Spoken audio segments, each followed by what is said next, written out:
Welcome to Land Academy. I'm Jack Butala. I'm Jill DeWit. We show you how to buy real estate for half of what it's worth. And sell it on the internet really fast. We are Jack and Jill, and this is the Jack and Jill Show too. With over 15,000 completed transactions, we're the experts at acquiring property. Of all kinds, not just land. For half price and flipping them for way more. All right, let's get this show started. Jack Butala with Jill DeWit. Happy Halloween. Oh, welcome to our show today. In this episode, Jill and I talk about what now? 20 owners sign my offers. What do I do next? It's amazing, Jill, how many people expect it, plan it, and then it happens and it's, oh my God. Yeah, what just happened? Awesome show today, actually. Hey, before we get started, let's take a question posted by one of our members on the Land Academy membership site. It's our free online community. Awesome. All right. Dave asked, I have an accepted offer for another 40-acre parcel in, can I say the county? Sure, if you wrote it in there. He did. In Costilla, Colorado, at $100 an acre, plus 2 years of back taxes, putting me at roughly $4,300. $9,000 to $10,000 is a pretty quick cash resale amount. That's why we're all here, Dave. I'm kind of liking that. But it turns out this parcel has no road access. The seller did email me a copy of title assurance from when he bought the parcel in '92, guaranteeing an easement. So if it's not landlocked and there is a clear path to blade a road directly to the property, from what I can tell, my question is, how much would you reduce your offer by? I don't want to blade a road. I would rather buy cheaper and sell cheaper. I love this. I do too, and this is a great question, great topic, and it really truly it's actually topical about what we're going to talk about in the meat of the show. Mm-hmm. So everything you did was obviously perfect. Yeah. You know, you chose right, scrubbed right, and got it out and got an offer back signed. And there's a couple of little issues with taxes and a blading situation, but this is all good. Mm-hmm. What I would do is I would probably call maybe planning and zoning and ask their name for 2 or 3 guys out there locally that blade roads, and I'd get a price. And it's really a lot less expensive than you think if it's flat. Mm-hmm. And if the price is, I don't know, it can be as cheap as $1 a mile, believe it or not. Really? It's so really cheap. Not even. Maybe not anymore, $1. Hundreds, but so just a couple $100 might do it. Yeah, $500-$600 if it's flat and there's access and the whole thing. So, but I think you're approaching this correctly. I would ask for some money off. I would actually do a little flyover and record it in Google Earth and say, look, this is the problem. Mm-hmm. Use the guy's name right in the video. Say, hey, seller John, you know, this is the reason I'm asking you for $500 off. Yeah, make a video to show him basically why you're justifying your price. Yes, and We've done in-screen, we do it all mm-hmm. the time. An in-screen video, you know, where you're recording, talking in the computer. You've seen them on YouTube. Share it with your wife. This is the deal. So that's what I would do. I would act the actual road blading price. So if it ends up being $2,000, $3,000, $4,000 to blade the road, and it very well could be now. My numbers could be a little bit older. I still would buy the property, but now that you know that it doesn't have any physical access but has legal access, you are obligated, and I really mean this truthfully, you are obligated to share it with your seller. So you need to put that in the posting. Had you not dug in that far, and you really were unaware that there was no physical access, you wouldn't be obligated to disclose it. But I'm real serious about disclosure in this whole business, not just this point. But you need to disclose what you know. Exactly. Build your reputation. Because you know what? Because what's the downside? Okay, what if you didn't disclose it? They come back to you and there's a problem. You know, you're going to have to fix it. You know, you want to be upfront and honest. That's the thing. Being upfront and honest, disclosing everything that you know, and you did a great job with your homework. It means that the person who buys it is the right person, and they have all their questions answered, and they know what they're buying. You know, like we joke about some of our properties, like half of it was on a hill. And we just, you know, said there's a protective ridge and it takes up this much of it, blah, blah, blah, blah, blah. Mm-hmm. And the guy who bought it loved it and is very, very happy. He knew exactly, you know, I can build on this much and this much is a hill. Believe it or not, this is real hard for people, even seasoned commercial real estate people don't believe this when I say it. There are tons of buyers out there that want property that has no access like this. Mm-hmm. I don't know what they're doing out there. I don't care.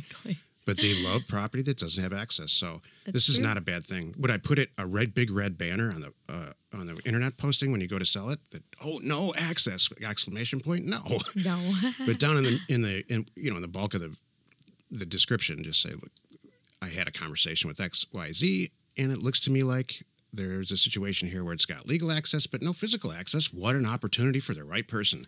And if you want to get crazy about it, scan the title policy and attach it to your posting and say, hey, check it out. It's got title insurance. Yep. So I would do this deal all day. Wouldn't you, Jill? Yeah, totally. Sounds great. I'm in.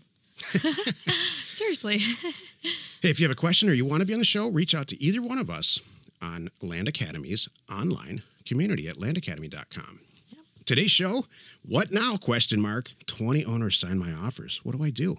This is the meat of the show. What a problem to have, Jill. I know. Hey, the reason that I brought this up, here's a little bit of background. And Jill's gonna actually answer the question after I'm done here. Like, what do you actually do when 20 people sign your offer and you only got about $300 in the bank and you don't? Right. So the reason that I came up with this topic is because it's very difficult to communicate to newer people in this business that if you follow all the steps, you will get signed offers back in your mailbox 2 or 3 weeks after you send all this stuff out. And it's hard to watch people who do everything right, and this happens, and they're not prepared. They didn't start the website. They didn't prepare for sales before they sought out the acquisitions. So that's really what I wanted to point out here. Most of our members, as smart as they are, just don't take that part of it seriously. They just want to get stuff out in the mail, see if it works, and then when it does, then backpedal. And it's hard. It's, I kind of approach things like that, so it's hard for me to give advice, but there are several things, basic bare bones things that I think are really a good idea before you get some stuff in the mail. Get your website started. It's not expensive at all. Mm-hmm. Get your internet presence going, because you want the people are going to, when you mail these offers out, they're going to look you up on the internet and see if you're legit, see if you have a company. They're going to check you out. So they might trace you. If you're in our world, they might trace you back to us. It's kind of funny, and it really helps. We have banners like certified Land Academy member. At the request of a lot of our members, we put together a bunch of graphics that you can put on your website. Our members put on their website to add more credibility. Yeah, and they love it. It makes the buyers feel good. So, Jill, really, what now? What do you do when 20 offers come in? You did everything right. What do you do? And let's say you did everything right. If the website's up, the whole thing, oh my gosh, I don't know how to close a deal. I went through this right at the beginning. What do you do? Well, first thing, it's like what you said, a lot of it's just in your head. Answer the phone. Sometimes people are afraid. They're like, I don't know what to do. I mean, this is my first deal. I don't want to sound dumb. I don't want to sound like I don't know what I'm doing. Well, I mean, you got this. You can sit down and this is what I did in the beginning. And for our members, I share it. I have a little, like a cheat sheet of questions that I, ask the people, when I'm looking, they're calling me back. But like in this scenario, let's just say you sent out the offers. There was a box on there for them to sign it and accept your offer and send it back. So now you've got these in the mail. You're staring at them. Oh man, what do I do? And like Jack said, careful. Sometimes you might have 10 of them and you're looking at your budget going, I don't have that much money to buy all 10, but we have ways to work around that too. But, right. So I would one by one, call them back, confirm all the details. First of all, don't spend a whole lot of time doing your due diligence yet, because you want to just confirm it all and make sure they're in and they really do agree to your price. And that's a super important point. Mm-hmm. Make sure there's a real person at the other end of that signature before you spend a lot of time and energy seeing if you want to buy the property. Mm-hmm. That initial phone call is super important. So yep. Yep. Is everybody, I mean, and you, this is seriously how I asked it. It's so funny. In a nice way, I say, is everybody alive and able to sign? And then we all kind of giggle and say, oh, yeah. Bert's in the other room. He's watching whatever. Okay, good. Kind of thing. Mm-hmm. But you need to make sure. You need to know what you're getting into before you spend all that time. So that's the first thing I do. Call them all back. Say I've got 10 and I reach 7 people. Or you started with 20. All right, Jack. So we started with 20. I called them back. I'm going to be real conservative here. So 20 is a real number. I know. That's how this came up. That's what I'm trying to say. So I'm going to be conservative. So 20 came back. I immediately got 10 of them on the phone. And I talked to the 10 of them, and they're all alive, and everybody's able to sign, and everything looks good, with them. Okay, now I'm going to take those 10, and I'm going to go do my due diligence. Now I'm going to go back and look at the property. Mm-hmm. Like our question today.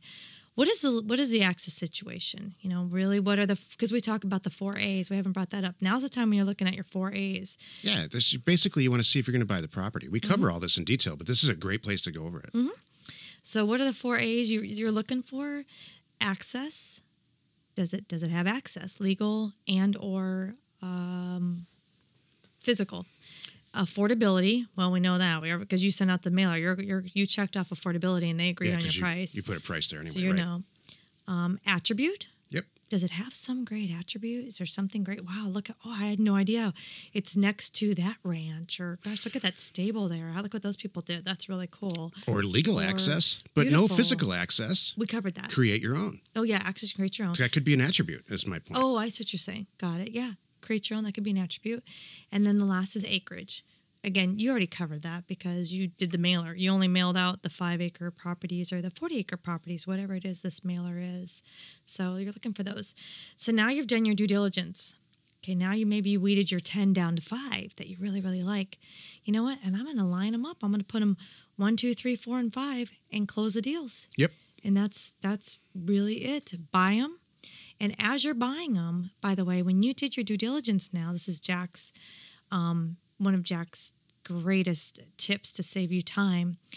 As you're pulling up those properties and you're looking at maps and you're looking at the documents and everything, you better be saving all that stuff. So when you go back to do your homework, your engineering, and create your posting to sell them, you already have a lot of the stuff right there. You don't want to go back and go, all right, what were the coordinates on that one again? And where were the photos I looked at on that one again? You want to save them all along. Whether or not you're going to use them down the road, save them. Just as take you're some looking at them. Yeah, take some screenshots as you go. Exactly. On a Mac, the software comes with it. We use in our PC world, we use a program called Snagit, which is very inexpensive, but it's incredibly effective. Mm-hmm. So save all that and then go buy them. And that's it. And I'm not going to go into a whole lot of detail now. I mean, which is basically, you're doing this from another state or another country. I just wrote a blog about that last week about, doing this internationally. And I got to tell you, Jack, I had some great feedback. I had a guy wrote me right back like, Jill, I'm doing it from an RV. I'm like, see, there you go. I think you said a note. People think it's crazy, but it's not. I got a question about doing it from China. Yeah. So you can do it from China. So you sure can. So since I brought it up, one last point here. What do you do? Because I get this question a lot. I'm going to ask you, or I'll answer it if you want. If you let's say you've slated $5,000. You move $5,000 around your life. You expected to get 1 or 2 offers out on your mailer, but you got 20 back. What do you do? You rich people problems. That's what these are. Yeah, rich people problems. You got a couple options. One is queue them up. Hey, look, Mr. Smith, I really want your property, but I'm out of cash. And can we do this next month? Are you in a hurry? 1. 2, hey, Mr. Smith, I'm down to this much cash. I can give you this now or this next month. 3, I can do an option. Hey, Mr. Smith, I'm out of cash. Let me, if you're okay with this, let me have you sign this option agreement to buy at this price in 90 days. And let me work on getting the cash to you. And what you're going to do is now we sign an option agreement. You're going to go out and try to sell it, basically, and that will give you the cash to go buy it. Yeah. So if you do 3, optioning, it's a great way to know money in real estate investing. You really need to have a bunch of established credibility on the internet. Mm-hmm. You have to have a website. Your picture's got to be on there. Maybe include your family members or your wife or whatever makes you look good and looks honest. And we're going to assume that you are good and honest. If you're not, you can turn the radio off or turn your computer off now. That's right. So because on the onset of it, it can sound a little sneaky. People in my generation, I'm a little bit older. That's a good point. Dual escrow was a really bad word for a really long time. It's now back in fashion. Optioning and dual escrow are synonymous. They're the same thing. But for a very long time, escrow companies wouldn't allow it. It's back in fashion now. Now it's cool. Yeah. Now it's what the cool kids are doing. But I'll tell you, if you get a seller that's my age or older, that remembers the problems that in their late 80s and early 90s with I don't want to get into it, but I'm just establish some credit. Do yourself a favor. Make sure you're on social media and get on the computer and establish some credibility. Mm-hmm. Exactly. And use us to do it if you need to. Yeah, totally.